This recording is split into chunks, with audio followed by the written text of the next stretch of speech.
नमस्कार दोस्तों, विनायक क्लासेस में आप सभी का बहुत बहुत स्वागत है। सभी को गुड मॉर्निंग, राधे राधे, जय श्री कृष्णा। तो कैसे हैं आप सभी? आशा करती हूँ बहुत ही मस्त होंगे। जैसा कि आप सभी को पता है कि हम लोग अपनी ईवीएस की प्रैक्टिस कर रहे थे, जिसमें से आज ये 22वीं क्लास है। इसके पहले की क्लास जो भी साथी नहीं देखे हैं वो प्लेलिस्ट में जाके जरूर देखें। तो चलिए दोस्तों, बिना देर किए हुए चलते हैं अपने क्वेश्चन पर और स्टार्ट करते हैं आज का फर्स्ट क्वेश्चन। आज का पहला क्वेश्चन है कि मनुष्य के शरीर का सामान्य तापमान है 37 degree Celsius, 94 degree Celsius, 367 degree Celsius या फिर इनमें से कोई नहीं। तो यहाँ पे हम बात करें कि मनुष्य के शरीर का सामान्य तापमान है, तो डिग्री सेल्सियस में बात करते हैं यदि, तो डिग्री सेल्सियस में कितना हो जाएगा? 37 डिग्री सेल्सियस हो जाएगा। ऑप्शन नंबर इसका सही हो जाएगा, 37 डिग्री सेल्सियस। यहीं हम बात करते हैं फॉरेनहाइट की, तो फॉरेनहाइट में जो है कितना हो जाएगा? 98.6 डिग्री फॉरेनहाइट हो जाएगा। यहीं पे हम केल्विन में बात करते हैं, केल्विन में कितना होगा? तो 310 केल्विन, लगभग ये जो है कितना 310.15 के पास होता है। ये जो है केल्विन में हो जाएगा।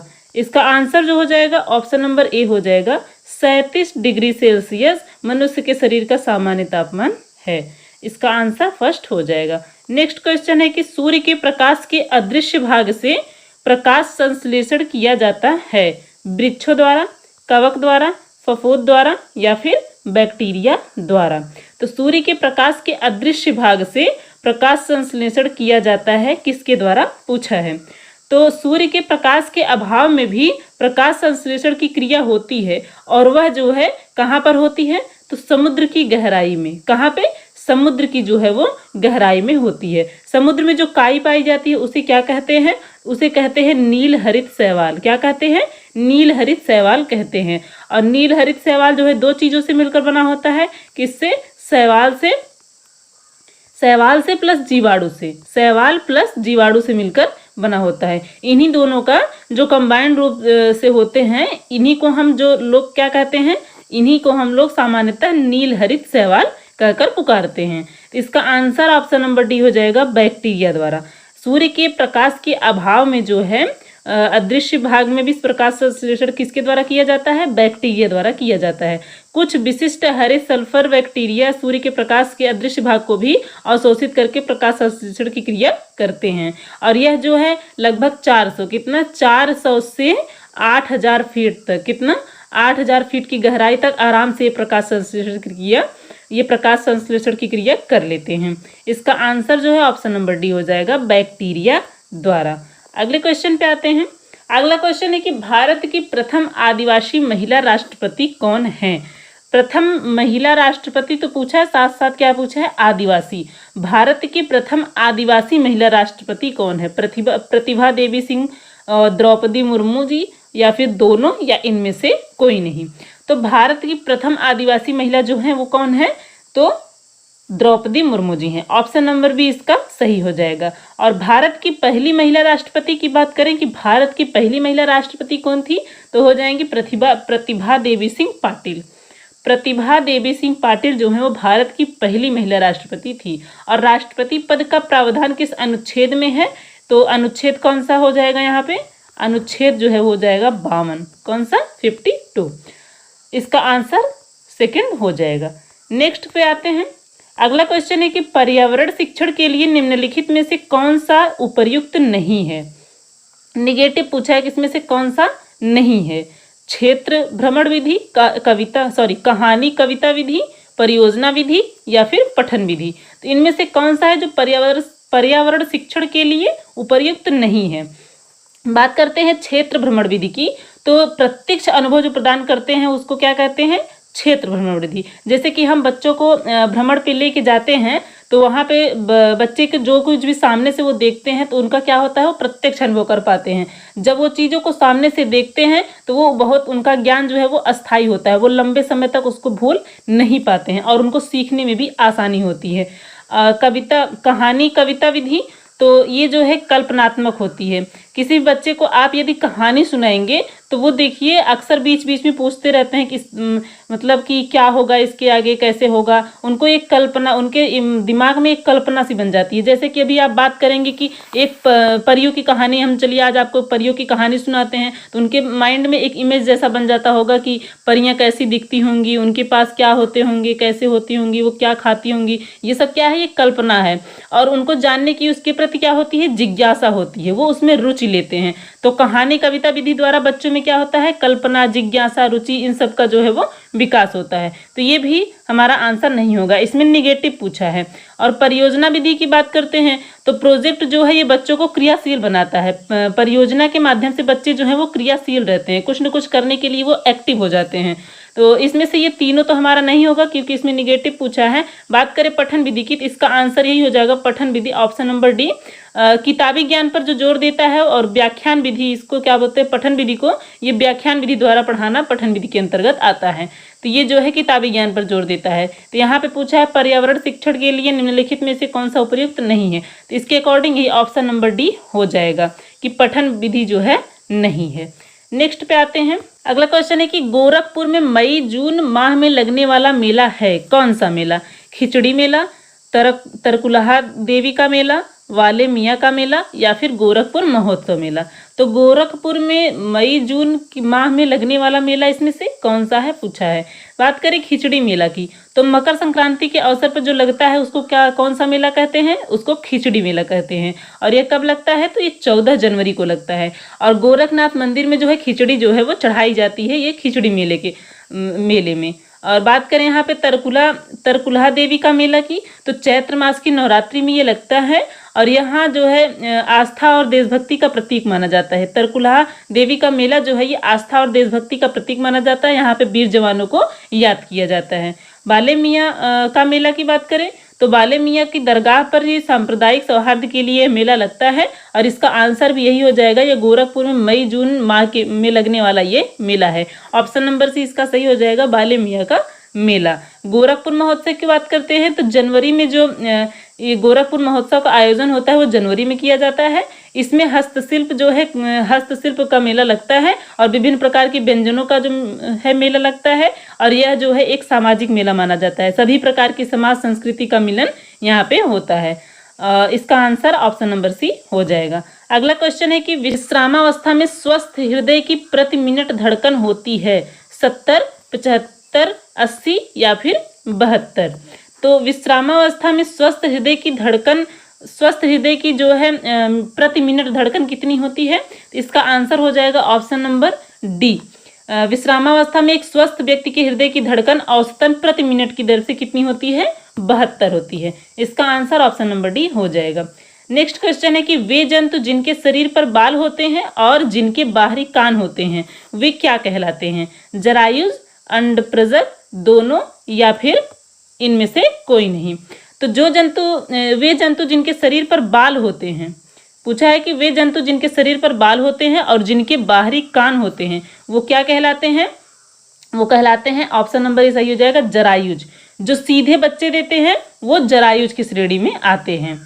यही बात करते हैं अंडप्रजक की तो वे जंतु जिनके शरीर पर बाल नहीं पाए जाते और बाहरी कान भी नहीं पाए जाते उनको क्या कहते हैं, अंडप्रजक कहते हैं। इसमें एग्जाम्पल में क्या आ जाएगा, पक्षियों को आप देखते होंगे तो उनके जो है शरीर पर बाल भी नहीं पाया जाता और उनके बाहरी कान भी नहीं होते। बाहरी कान का मतलब ऐसे कौन से जंतु, जानवर, जो पक्षी हैं जिनके बाहर से हमको कान दिखाई नहीं देते हैं।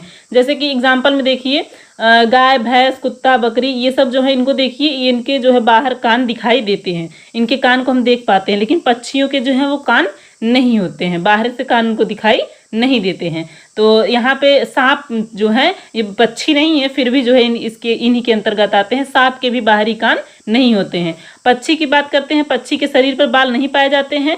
तो वो जो है आप सोचेंगे कि पक्षियों के, कुछ लोग के दिमाग में होगा पक्षियों के शरीर पर बाल पाए जाते हैं, लेकिन पक्षियों के शरीर पर बाल नहीं पाए जाते हैं। पक्षियों के शरीर पर जो है क्या पाए जाते हैं, पंख पाए जाते हैं। उसको बाल की श्रेणी में हम नहीं रख सकते। इसका आंसर ऑप्शन नंबर ए हो जाएगा, जरायुज। ये क्वेश्चन थोड़ा सीटेट के पॉइंट ऑफ व्यू से इंपॉर्टेंट बन सकता है। ये सीटेट में इस टाइप के क्वेश्चन पूछे जाते हैं। अगला क्वेश्चन है कि ऑक्सीजन जो प्रकाश संश्लेषण से उत्पन्न होती है आती है जल से, क्लोरोफिल से, कार्बन डाइऑक्साइड से, या इनमें से कोई नहीं। यहाँ पे हरे पेड़ पौधे में बात करें तो हरे पेड़ पौधे में जो है वो 2 प्रकार की गति होती है। दो प्रकार की गति लगातार होती रहती है। कौन कौन सी? एक हो जाएगी प्रकाश संश्लेषण द्वारा, एक हो जाएगा श्वसन क्रिया द्वारा। तो प्रकाश संश्लेषण जो है, प्रकाश संश्लेषण की क्रिया में हरे पेड़ पौधे कार्बन डाइऑक्साइड को लेते हैं और ऑक्सीजन को छोड़ते हैं। और प्रकाश संश्लेषण की क्रिया में जो हरे पेड़ पौधे होते हैं वे उनके शरीर में जो है वो कार्बन की वृद्धि होती रहती है। और यहाँ बात करते हैं श्वसन की, तो श्वसन जो है लेकिन जब सामान्य श्वसन की क्रिया होती है पौधे में, जब पौधे जो हैं हरे पेड़ पौधे जब सामान्य श्वसन की क्रिया करते हैं तो वे हरे पेड़ पौधे जो हैं ऑक्सीजन को ग्रहण करते हैं और कार्बन डाइऑक्साइड को छोड़ते हैं। एक बार हम फिर से रिपीट करते हैं, हरे पेड़ पौधे में 2 प्रकार की गति होती है। कौन सी? एक प्रकाश संश्लेषण द्वारा, एक श्वसन द्वारा। और प्रकाश संश्लेषण की क्रिया में हरे पेड़ पौधे जो है वो कार्बन डाइऑक्साइड को जो है वो लेते हैं और ऑक्सीजन को छोड़ते हैं। और प्रकाश संश्लेषण की क्रिया में हरे पेड़ पौधे के शरीर में जो है वो कार्बन की वृद्धि होती रहती है। और यही बात करते हैं उनके सामान्य श्वसन की। जब वो सामान्य श्वसन करते हैं तो सामान्य श्वसन की क्रिया में वे ऑक्सीजन को ग्रहण करते हैं और कार्बन डाइऑक्साइड को छोड़ते हैं। इसका आंसर जो है ऑक्सीजन जो प्रकाश संश्लेषण से उत्पन्न होती है वो आती है, तो कहाँ से आती है? वो जल से आती है। इसका आंसर ऑप्शन नंबर ए हो जाएगा। नेक्स्ट पे आते हैं। अगला क्वेश्चन है कि बुंदेलखंड क्षेत्र में पुत्र जन्मोत्सव के अवसर पर कौन सा लोक नृत्य किया जाता है? राहुला नृत्य, ख्याल नृत्य, सौरा नृत्य या फिर पाई दंडा नृत्य। तो यहाँ पे जो है बात करें हम राहुला नृत्य की, तो राहुला नृत्य का प्रचलन जो है वो बुंदेलखंड क्षेत्र में लोक नाट्य शैली में इसका गायन किया जाता है। और यहाँ पे हम बात करते हैं कि इसकी पाई डंडा नृत्य की, तो ये जो है बुंदेलखंड में डांडिया की तरह किया जाने वाला नृत्य है। ये भी बुंदेलखंड का है, ये भी बुंदेलखंड का है। और सौरा नृत्य ये भी जो है बुंदेलखंड में ये फसल की कटाई का सबसे महत्वपूर्ण नृत्य माना जाता है। यहाँ पे बुंदेलखंड क्षेत्र में पुत्र जन्मोत्सव पे पूछा है कि पुत्र जन्मोत्सव के अवसर पर कौन सा लोक नृत्य किया जाता है, तो इसका आंसर हो जाएगा ऑप्शन नंबर बी, ख्याल नृत्य। ये ख्याल नृत्य जो है ये पुत्र जन्मोत्सव के अवसर पर किया जाता है। इसका आंसर बी हो जाएगा।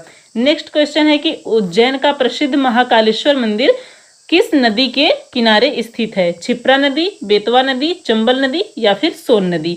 तो भारत में इस उज्जैन का प्रसिद्ध महाकालेश्वर मंदिर से यदि क्वेश्चन बना है तो इससे जो क्वेश्चन बन सकते हैं, जैसे पूछा जाए कि भारत में महाकुंभ कितनी जगह पे लगता है, तो कितनी जगह हो जाएगा? 4 जगह हो जाएगा। जैसे कि नासिक हो गया, उज्जैन हो गया, हरिद्वार हो गया और फिर प्रयागराज हो गया।